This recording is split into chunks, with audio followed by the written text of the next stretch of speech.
Topik bahasan kali ini adalah kita membahas tentang dinamika. Pada saat kita mau belajar tentang dinamika, kita harus bisa menggambar tentang gaya-gaya yang ada di dalamnya. Karena gaya-gaya yang ada di dalamnya itu akan menentukan di dalam perhitungannya. Gaya-gaya yang kita harus bahas adalah tergantung daripada kondisi masing-masing benda.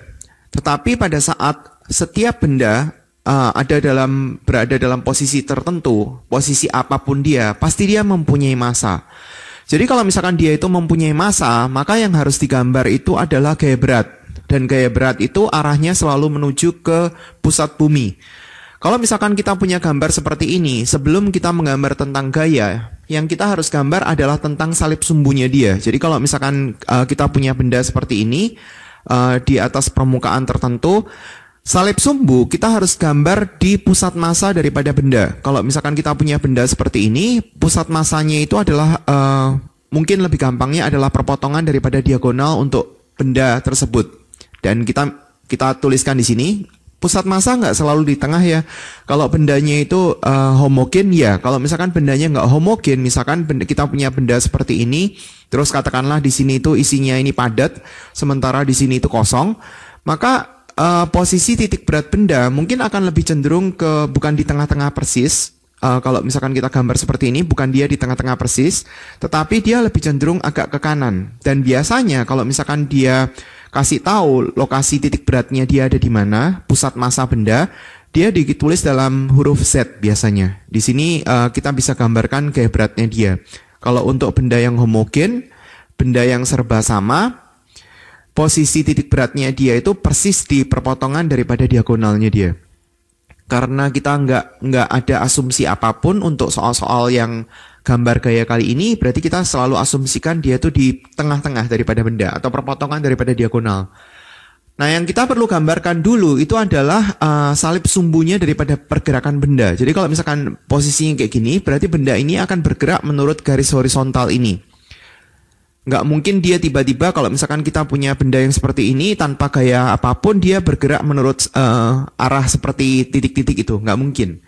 Jadi pasti ada gayanya.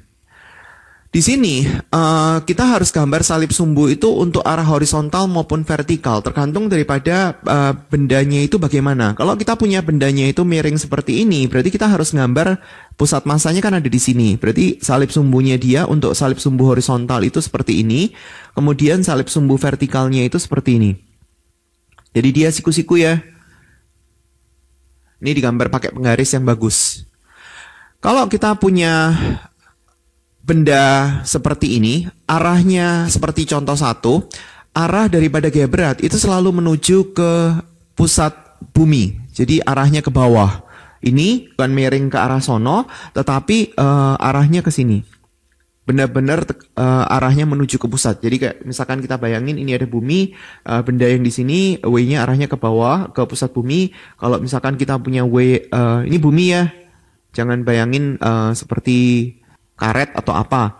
Ini W-nya arahnya ke sini. Tapi kita selalu gambarnya itu arahnya menuju ke bawah. Kita lihat misalkan contoh yang lain. Di sini berarti ada W1. Karena di sini ada dua benda, ada massa 1 sama massa 2. Nah, kita gambar W1 sama W2 itu seperti itu. Sebenarnya kalau misalkan kita punya benda dengan massa, katakanlah ini adalah massa 1, di mana massa satunya katakanlah 1 kilo, terus kemudian kita punya benda yang lain, benda M2, massanya itu adalah 2 kilo, W1-nya kalau misalkan kita gambar sepanjang ini, W2-nya itu seharusnya kita gambar lebih panjang, karena gaya beratnya dia itu lebih besar, tetapi kalau misalkan kita nggak tahu apa-apa ya kita gambar panjangnya sama juga nggak masalah. Kita punya benda seperti ini, salib sumbunya seperti itu. Kita punya benda seperti ini, masing-masing benda ada salib sumbunya. Itu juga ada salib sumbunya, itu ada salib sumbunya, dan seterusnya. Jadi kita harus gambar salib sumbu dulu. Setelah kita gambar salib sumbu, berarti yang pertama, karena dia selalu ada massa, maka kita harus selalu ada gambar gaya berat. Kalau dia ada tumpuan, maka kita harus menggambarkan tuh namanya gaya normal. Kalau dia ada tali, berarti kita harus menggambarkan gaya tegangan tali. Tergantung daripada posisi bendanya. Kalau misalkan kita punya benda yang seperti ini, talinya ada di atas, berarti talinya kita harus gambar dulu arahnya itu menjauhi daripada pusat benda, terus kemudian baru digambar pasangannya. Kalau misalkan kita punya talinya posisinya di bawah, Pusat bendanya kan di sini. Berarti kita harus gambar tegangan tali yang ini dulu, terus kemudian baru tegangan tali yang arahnya ke atas. Kalau kita punya benda yang talinya itu katakanlah di sebelah kiri, pusat masanya di sini, berarti kita harus gambar yang arahnya ke kiri dulu, terus kemudian baru kita gambar yang ke kanan. Kalau kita punya benda yang talinya di sebelah kanan, pusat masanya di sini kan. Jadi kita harus gambar tegangan tali yang arahnya ke kanan dulu, terus kemudian baru ke kiri. Nah, itu caranya. Kalau dia ada kekasaran permukaan, maka kita harus tuliskan dia sebagai gaya gesek kinetis atau gaya gesek statis, atau kita karena kita masih belum ngerti, kita bisa tulisin F gesek aja. FK itu adalah gaya gesek kinetis, Fs itu adalah gaya gesek statis. Gaya gesek kinetis itu akan muncul pada saat bendanya itu sudah bergerak. Gaya gesek statis itu akan muncul kalau misalkan bendanya sama sekali belum bergerak. Kemudian ini ada gaya F, kalau dia ada gaya sentuh yang lainnya, misalkan gaya Archimedes, atau mungkin gaya Coulomb, atau mungkin gaya Lorentz, ya berarti kita harus gambar. Tergantung daripada arahnya kemana. Nah, sekarang kita coba lihat satu-satu. Untuk benda yang dengan contoh yang pertama, sudah ada gaya berat, terus kemudian dia kan ada tumpuan, ini kan berada di atas tumpuan tertentu, berarti di sini dia ada gaya normal. Gaya normal kalau misalkan kita gambar yang benar itu seharusnya adalah kalau misalkan kita punya benda seperti ini berada di atas tumpuan tertentu, ini pusat massa benda, gaya normalnya itu harusnya kita gambar pas melewatin pusat massa daripada benda. Tapi kalau misalkan kita sudah menggambar gaya berat di pusat massa itu, pusat massanya di sini kita gambar gaya berat, maka kalau misalkan kita gambar gaya normal itu segaris dengan dia, gaya tumpuannya itu nggak kelihatan. Jadi maksudnya posisi mulainya itu nggak kelihatan. Jadi kita agak geser sedikit biasanya. Kalau misalkan kita punya gaya beratnya itu kayak seperti ini karena dia ngelewatin pusat massa di sini, maka gaya normalnya itu agak digeser sedikit berapa mili di sampingnya, terus kemudian kita tarik ke atas untuk kita tahu bahwa dia itu sebenarnya bekerja di tumpuan yang ini, bukan di pusat massa, meskipun dia ngelewatin pusat massa. Nah, kemudian kalau misalkan dia itu gaya-gayanya itu tidak terletak pada salib sumbu, dia harus diproyeksikan. Nah, di sini kita sudah punya gaya-gaya yang arahnya terletak pada salib sumbu. W sama N-nya itu kan sudah terletak di sumbu-sumbu vertikal kan, jadi dia nggak usah diproyeksikan lagi. Kita lihat selalu berpatokan pada ini ya, ada massa pasti ada. Tumpuan ada nggak, tali ada nggak, kekasaran permukaan ada nggak, gaya luar ada nggak. Nah, item-item ini kita harus gambar semuanya dan dia harus diproyeksikan ke salib sumbu. Bagaimana cara memproyeksikannya? Ya lihat di bagian vektor ya. Saya sudah ajarin bagaimana cara mencari komponen arah horizontal maupun komponen arah vertikal di materi tentang vektor. Kemudian yang contoh 2 ini dia nggak bilang apa-apa. Kalau misalkan dia nggak bilang apa-apa, berarti permukaannya ini adalah permukaan licin. Karena kalau permukaan kasar pasti dia kasih tahu. Kita harus gambar gaya normal. Gaya normal itu tegak lurus terhadap permukaannya. Karena permukaannya itu dia bentuknya miring, berarti kita harus gambar gaya normalnya itu kayak gitu. Kita tariknya dari sini ya, dari permukaannya dia. Nah, gaya normalnya sudah terletak pada salib sumbu. Nah, sekarang karena W-nya itu nggak terletak pada salib sumbunya itu kan ini salib sumbu horizontal dan di sini adalah salib sumbu vertikal, berarti W-nya itu harus kita proyeksikan ke salib sumbu. Bagaimana cara memproyeksikan? Kalau misalkan di sini itu ada sudut alfa, terus kemudian di sini itu sudutnya adalah siku-siku, berarti kan kita tahu di sini sudutnya adalah 90 men alfa kan? Kalau di sini sudutnya adalah 90 men alfa, berarti di sini juga sudutnya 90 men alfa kan? Karena ini adalah sudut yang sehadap. Berarti ini adalah sudutnya itu alfa. Kenapa gitu? Karena ini adalah siku-siku sumbunya ini. Nah, kita nggak usah pakai sudut yang 90 men alfa, jadi kita pakai sudut alfa, terus kemudian kita proyeksiin. Dari ujungnya W ini kita tarik garis yang sejajar sama sumbu X, terus kemudian kita ketemu titik di sini, terus kemudian kita gambar garis yang terletak di sumbu Y itu. Nah, ini adalah pakai cos karena dia ngapit sama sudut alfa, sedangkan yang satunya dari ujung sini kita bikin garis sejajar dengan sumbu Y, kita akan mendapatkan titik di sini, terus kemudian di sini kita gambar garis lurus. Ini adalah proyeksi untuk yang W sin alfa. Udah, jadi gambarnya udah. Dia kan punya massa, terus kemudian dia kan ada tumpuan, sama kayak seperti nomor 1. Nah, sekarang kita lihat untuk contoh 3, ada apa aja. Di sini jelas dia punya massa, yang kedua dia ada tumpuan, terus kemudian dia ada apa lagi. Coba saya list ya, agar supaya bisa tahu gambarnya seperti apa. Tali nggak ada, kekasaran permukaan, coba kita lihat nggak ada tulisannya, berarti dia nggak kasar. Terus kemudian, tapi dia ada gaya luar yang bekerja. Berarti di sini ada namanya itu gaya luar. Nah, sekarang kita gambar menurut itu. Masa kita sudah gambar kayak beratnya, terus kemudian tumpuan kita harus gambar. Karena di sini ada indeks 1 sama 2, berarti kita harus gambar N1 sama N2. Gambarnya agak di sebelahnya sedikit ya. Jadi di sini ada normal 1, terus kemudian di sini ada namanya itu normal 2. Normal untuk benda 2 di permukaan tumpuannya dia. Dah, kayak normal udah. Terus kemudian, sorry ini ada tali ya. Talinya itu yang di sini nih. Ini adalah talinya.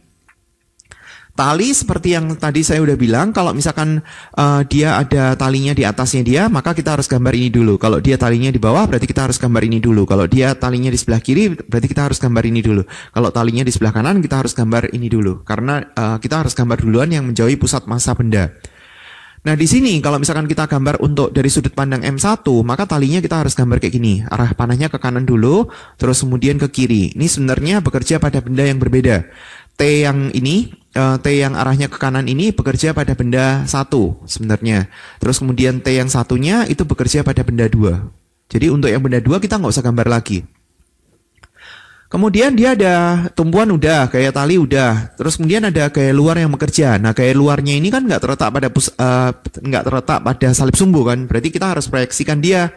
Jadi dari ujung daripada gaya F ini kita tarik garis jajar sumbu Y, berarti kita akan mendapatkan titik di sini. Maka di sini adalah proyeksi untuk cos. Jadi di sini adalah F cosinus 37. Terus kemudian di sini kita harus gambar garis yang sejajar sama sumbu X sampai kena ke titik yang di sumbu vertikal. Nah ini adalah proyeksi untuk F sin 37.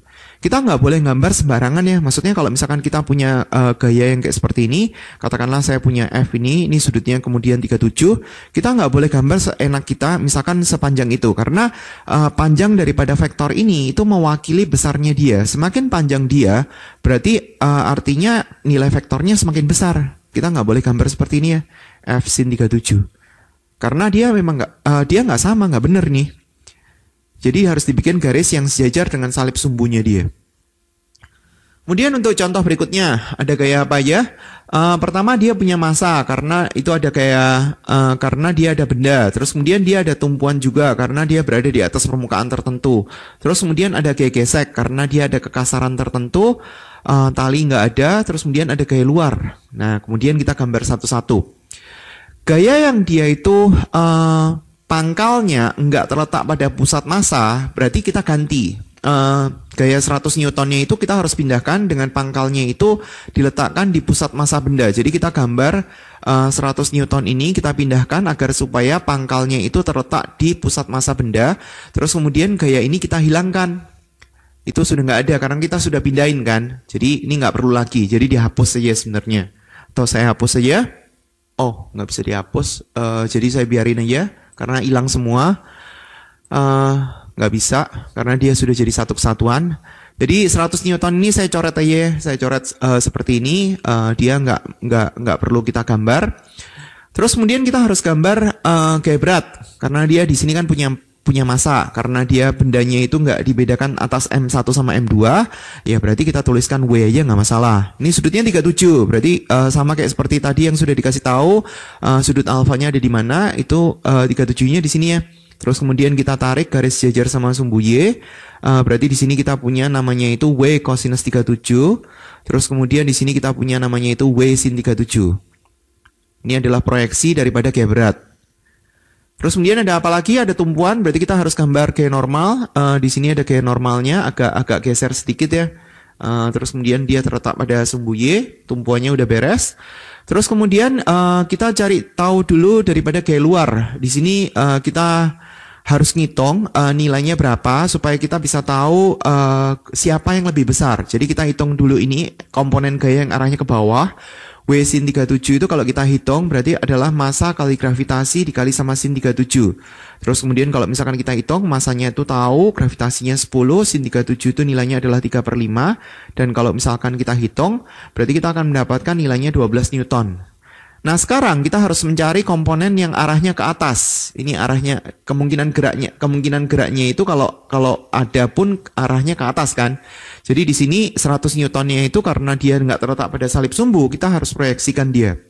Ini sudutnya 37. Berarti kalau misalkan kita gambar, ini dibikin garis jajar sama sumbu Y, berarti di sini ada 100 cosinus 37. karena dia ngapit sama sudut 37. Kalau misalkan kita cari nilainya, saya hitung sekalian ya karena kita mau rencana bandingin, berarti hasilnya adalah 80 Newton. Sementara yang ke sini itu adalah proyeksi untuk 100 kali sin 37. Ini sebenarnya nggak dipakai untuk menentukan gaya geseknya itu arahnya kemana. Gaya luarnya udah, karena kita sudah proyeksi. Nah sekarang kita tentuin geraknya kemana. Arah ke atas dia ada gaya sebesar 80 Newton. Arah ke bawah, yang narik ke bawah itu 12 Newton. Berarti kesimpulannya benda ini akan bergerak ke atas karena gaya yang arahnya ke atas itu lebih besar. Sehingga kalau misalkan kita mau menentukan gaya gesek, karena di sini ada gesekannya, gaya geseknya itu arahnya selalu menentang pergerakan. Jadi kalau dia gerak ke atas, kemungkinan geraknya itu ke atas, maka gaya geseknya itu kita harus gambar di bawah dan kita harus gambarnya di permukaan. Di bidang sentuh antara benda dengan tumpuan. Jadi di sini kita bisa tuliskan gaya gesek. Kita nggak usah tulis dulu gaya gesek statis sama kinetis ya, karena gaya gesek statis sama kinetis nanti ada perhitungannya dan nanti tinggal diganti aja. F gesek kita ganti statis atau kinetis setelah kita tahu perhitungannya. Jadi nanti aja. Kemudian untuk contoh 5, kita punya di sini itu ada massa, terus kemudian dia ada tumpuan nggak ada ya, karena dia kan ada gantung. Ada tali, gaya luar juga nggak ada, kekasaran juga nggak ada, ya udah itu aja yang kita perlu gambar. Nah sekarang ada dua kemungkinan, yaitu adalah katrolnya ini berputar atau nggak berputar. Tapi karena kita belum belajar tentang dinamika rotasi, ya sebaiknya kita tetap gambar aja semua gaya yang mungkin ada apa aja. Massa kita gambar ya, di sini ada massa 1, berarti di sini ada W1, terus kemudian ada massa 2, berarti kita harus menggambar W2, dia sudah terletak pada salib sumbu. Jangan lupa ada katrolnya, berarti di sini ada W katrol. Kita harus gambar. Massa udah, terus kemudian dia ada tali. Kalau talinya ini terhubung, kalau misalnya dia itu, saya bicara tentang katrol yang pertama, katrolnya itu tidak berputar. Kalau katrol tidak berputar, berarti tali yang mengelilingi di katrol ini, dia akan mempunyai tegangan tali yang sama. Jadi kalau misalkan kita gambar untuk benda 1, arah panahnya ke atas dulu terus kemudian baru ke bawah, ini kita kasih simbol T. Sementara untuk benda 2, arahnya juga ke atas dulu terus kemudian baru ke bawah, kita kasih simbol yang sama. Jadi kalau katrolnya itu tidak berputar, berarti tali yang di sebelah kiri sama tali yang di sebelah kanan, kita kasih simbol yang sama, nilainya sama. Tapi kalau misalkan kita ngelihat tali yang di sini, kita harus kasih simbol yang berbeda. Misalnya adalah T2.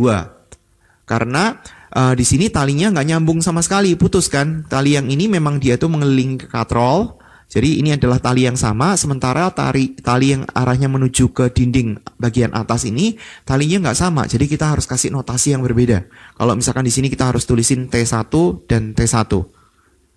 Karena kan dia sama. Tapi kalau misalkan katrolnya itu berputar, dia ada dua kemungkinan. Kalau untuk pada saat kita belajar tentang dinamika pertama kali, katrolnya itu nggak berputar. Jadi tali ini hanya numpang lewat aja, numpang jalan aja di katrol. Pada saat tali ini cukup ada gesekan terhadap katrol, maka dia akan menimbulkan putaran terhadap katrol. Jadi ini termasuk namanya itu dinamika rotasi. Pada saat kita bicara tentang dinamika rotasi, tegangan tali untuk di sebelah kiri dan di sebelah kanan katrol itu nggak sama. Jadi kalau misalkan dia itu nggak sama, maka kita harus kasih notasi yang berbeda. Itu kalau dia berputar ya. Jadi misalnya ini kita harus ganti T3 misalnya, karena kan kita sudah punya T1 sama T2. Jadi lihat dulu soalnya. Katrolnya berputar atau nggak berputar. Kalau nggak ada ngomongan apa-apa, berarti dianggap bahwa talinya itu nggak menimbulkan gesekan terhadap katrol, sehingga katrol nggak berputar. Jadi tegangan talinya kita bisa tulisin T1 sama T1 untuk sebelah kiri dan sebelah kanan. Ini contoh yang kelima.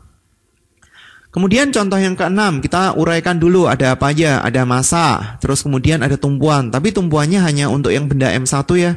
Terus kemudian dia ada tali. Karena ini ada kekasaran permukaan, berarti ada gesekan, terus kemudian gaya luar yang bekerja nggak ada, karena dia kan nggak ada elemen gaya tarik. Gambar satu-satu kita punya massa, berarti kita harus gambar W1. Terus kemudian ada W2 juga, arahnya juga menuju ke pusat bumi. Terus kemudian dia ada tumpuan, tapi tumpuannya hanya bekerja di benda 1. Jadi kita kasih notasi ya, N1, karena bendanya ada 2. Terus kemudian tali untuk benda M1, berarti panahnya harus kita gambar yang ke kanan dulu. Terus kemudian kita punya gambar yang arahnya ke kiri untuk pasangannya. Sekali lagi kita lihat dulu katrolnya itu berputar atau enggak. Kalau misalkan katrolnya enggak berputar, kita kasih notasi seperti ini. Seperti T ini dan T ini.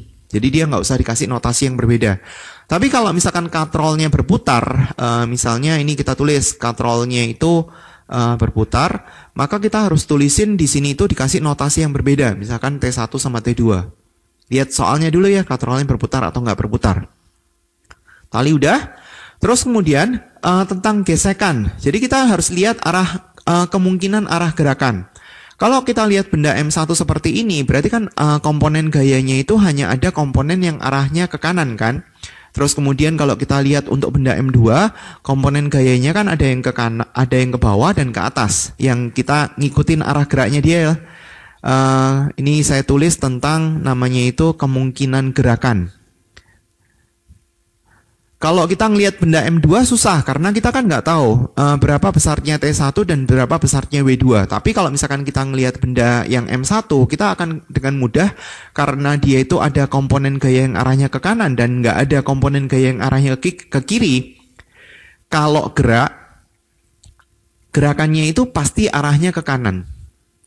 Kalau gerakannya itu arahnya ke kanan, maka kemungkinan geseknya itu pasti ke kiri. Karena benda ini nggak ada kemungkinan untuk gerak ke kiri. Benda ini kalau gerak, maka dia pasti gerak ke kanan. Jadi kayak geseknya yang ke kiri. Kemudian contoh berikutnya untuk contoh 7. Di sini bendanya ada 2. Kita uraikan dulu ya, ada apa aja. Berarti kan dia di sini ada namanya itu massa. Terus kemudian dia juga ada tumpuan. Terus kemudian dia ada tali. Gesekan ada nggak? Nggak ada karena di sini kan nggak ditulis.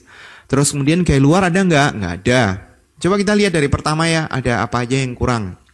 Massa, tumpuan, tali, kekasaran permukaan, sama gaya luar. Ada 5. Massa ada, tumpuan ada, tali ada, kekasaran permukaan nggak ada, gaya luar juga nggak ada.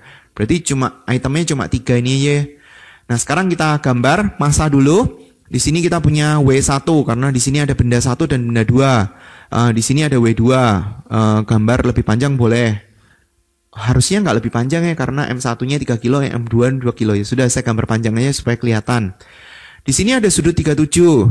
Berarti kita harus proyeksikan. Langsung proyeksikan aja ya, supaya nggak lupa ya. Berarti di sini ada W1 kosinus 37. Tulis indeksnya karena di sini kan ada W1 sama W2. Terus kemudian untuk yang di sini ini adalah W1. Nggak usah bagus sekali, tapi yang penting gambarnya nggak aneh gitu loh. Maksudnya kalau misalkan kita punya gambar seperti ini, terus kemudian kita proyeksi, ini di sini ada komponen-komponennya. Kalau misalkan kita gambarnya sepanjang ini kan lucu, nggak benar gitu loh. Kalau misalkan kita gambarnya agak beda-beda 1 mili atau 2 mili nggak masalah. Kita gambar di sini terus kemudian agak lebih panjang di sini nggak masalah. Asal nggak ekstrim sampai sepanjang ini. Aneh jadinya karena komponen vektornya itu nggak benar. Jadi nggak perlu pakai penggaris yang dia itu panjangnya sampai milianya harus benar-benar sama, nggak perlu.